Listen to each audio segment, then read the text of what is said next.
Fighting styles, this is actually one of the coolest things that we've done in the game this year. You may remember last year we had this archetype system where you're a boxer, one striking, one grappling technique.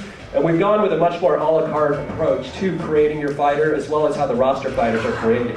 So you can actually pick, here in the creative fighter, you can pick your stance. We mocapped all of these stances, so that adds to the variety of the movement and the fighters. They're going to look different from one another. They're going to move different from one another. And we give you, obviously all these nuanced options to actually create how your fighter is going to move. But this also applies to the roster fighters as well. And touching back on that idea that we, eliminate the archetype system, we actually allow you to pick specific moves from various disciplines. We'll get into that here in a sec. You can pick your fight stance. Southpaw is in the game. Southpaw switching is in the game. Yay, sarcastic applause. Obvious omission from last year, but we felt we needed to get it right to make it work correctly. This is something that was kind of working last year, but we got it in for this year when we got it right. Obviously the southpaw switching, you can set that up. Handedness comes into play as well. You can set what hand is your dominant hand. You can be a southpaw fighter, fight with your lead hand, right hand being your power hand. You're not going to have the serious knockout jab, but your jabs will be stronger, and conversely your backhand will take on less power and strength. So going back to the move acquisition, as I mentioned, gone is the archetype system. We actually pick moves from various disciplines. This applies to our roster fighters, and this applies to our creative fighters as well. So you can see here we literally assign moves per controller, input per position. On the lower right, you can see which position you're in. Here I'm in the standing clinch. These are the button inputs I have available to me from the standing clinch. You can see the yellow checkboxes when they come up indicate a move that I actually have picked. Each move has a different level to it.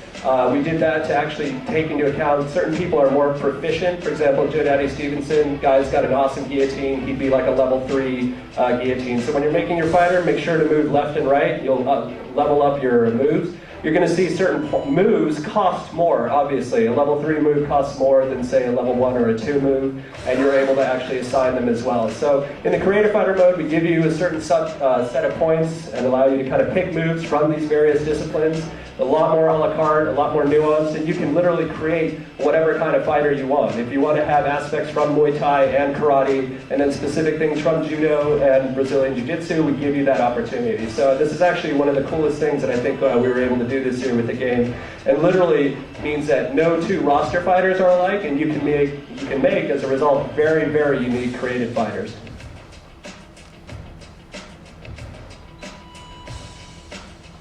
Yeah, look at that submission. Crazy. So we also have move templates that you can assign. We give you the option to say, okay, if I don't want to go through and pick every single submission, every single punch, you can go in and assign a base template that we've created for you. This gives you the opportunity to kind of see, like, oh, okay, I want to make my guy a Muay Thai guy. You obviously have the opportunity to go in and edit these as well. So once you pick a template, you can go back and take moves away, get some points back, and apply it to something else. If you want to be the strong Muay Thai guy and then take a couple, BJJ things that you didn't have, we give you that opportunity as well. This is what the fans pay to see. The top fighters facing off against each other to see who's the best. And I know deep down that's me. So, voice types. That's another addition to the game this year, where you're going to find a lot more immersion in your character in career mode. We recorded different voices from different ethnicities that you're able to apply to your created character. And this is going to play into the various sort of presentation improvements that we've applied to the game this year. You're going to have a lot more investment in your character, not only from the time you spent creating them, but also from an emotional level based on the cutscenes. That concept of the game is watching you, kind of monitors the things that you do. You're able to respect your opponents, disrespect your opponents, call out specific camps. The career mode went through a dramatic improvement. We built upon the things that were strong last year and wanted to add more nuance and more variety. That voice system plays out here. All set. How's that feel? Hey Mark, your first time is up next. You got 10 minutes to the bell. Good luck, kid. Thanks. How you feel? You ready to go? Okay, deep breaths. This is what we've been training for. Don't get too fancy, just stick to what makes you comfortable. Okay, if you got any questions, make them fast. So Mark Lehman, one of the premier jiu-jitsu coaches in the business, is also your coach in the UFC Undisputed 2010 game. These little prompts will come up throughout your game, giving you the opportunity, as I mentioned, you have respect your opponent, disrespect your opponent, call out your camp, call out somebody else's camp. Obviously here, we're going to skip our tutorial. I want you to stay focused and loose, you understand? Throw everything like you mean it, not like you're a maniac. You need to be ready to go hard all 3 rounds. Thanks for all your help, Coach. Hey, drinks are on you afterwards, right? Yeah, but get your head in the game. We'll be drinking them through an IV. You're up, Raymond. Okay, keep away from any fast-moving hands or feet. Stay mean, but not crazy.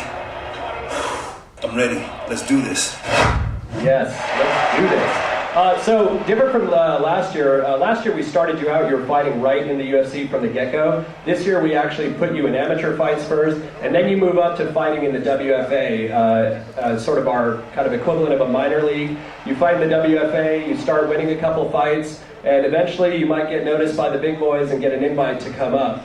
Sponsors start taking notice of you, but it's important to note that you can also get kicked back into the WFA. So once you get your UFC invite, it doesn't mean the show's over for you. You got to make sure you're still doing good. You know, the UFC makes sure that the best fighters in the world are fighting at the best position, in their best condition. Excuse me. So again, if you don't fight well, you might get kicked out.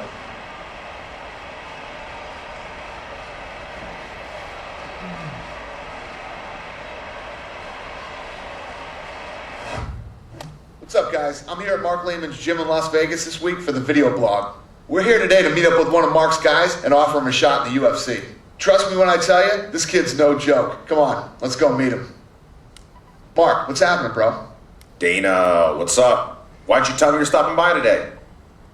Man, I told you we were coming to check out your boy. Damn, forgot that was this week. Hold on a sec. What's up, Coach? Dana here's been asking about you. Yeah, Joe Silva and I caught your last fight. I told him, we got to get this guy. We think you're ready. How'd you like to come fight for the UFC? Hell yeah, just tell me when and where. You got that right. That's right, bitches. The biggest and the best fighters in the world, they all come and fight in the UFC. It's as real as it gets. Dana, you're so mad at me. I got to keep training. All right, I'm going to get in and start training my fighter.